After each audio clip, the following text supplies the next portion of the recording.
High দর্শক, আজকে আপনাদের সামনে আমি বিভিন্ন ফল পরিচিতি নিয়ে এবং ফলের গুণাগুণ সম্পর্কে আলোচনা করব। তো প্রথমে দেখতে পাচ্ছেন মালটা ভিটামিন সি সমৃদ্ধ একটি ফল এবং লিমিনয়েড এক ধরনের পদার্থ থাকার কারণে মুখ, ত্বক এবং ফুসফুসের এবং পাকস্থলীর ক্যান্সার প্রতিরোধ করে। এরা ক্ষতিকর কোলেস্টেরলের মাত্রা কমায়।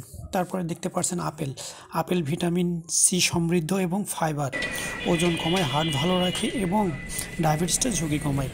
তারপরে দেখতে পাচ্ছেন কমলা সাধারণত দৃষ্টিশক্তি বাড়ায়, ক্ষমতা বাড়ায় এবং ত্বক সুন্দর করে এবং আরও কিছু ভিটামিন বিদ্যমান। এবং তারপরে আমরা দেখব লাল আঙ্গুর মস্তিষ্কের স্বাস্থ্য ভালো রাখে, রক্ত সঞ্চালন বাড়ায় এবং অনিদ্রা দূর করে এবং ক্যান্সারের ঝুঁকি কমায়। তারপরে দেখবেন সাদা আঙ্গুরে ভিটামিন এ এবং সি, পটাশিয়াম, আয়রন সহ বিভিন্ন উপাদান বিদ্যমান, যা শরীরের জন্য খুবই উপযোগী।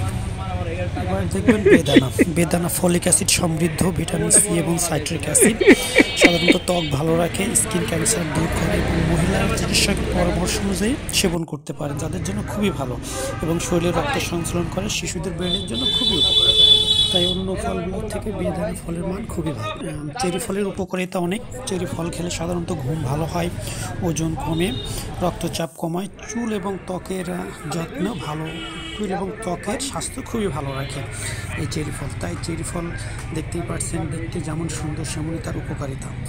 খেজুর ফলেরও প্রচুর উপকারিতা রয়েছে, যেমন কোষ্ঠকাঠিন্য দূর হয়, মস্তিষ্ক সতেজ রাখে, রক্তচাপ নিয়ন্ত্রণ করে, হাড় মজবুত করে, হাঁটুর ডাব পটাশিয়ামের প্রধান উৎস। এটা রোগ প্রতিরোধের ক্ষমতা বাড়ায় এবং পেশি গঠনের প্রধান ভূমিকা হিসেবে পালন করে থাকে। সবাই ভালো থাকবেন।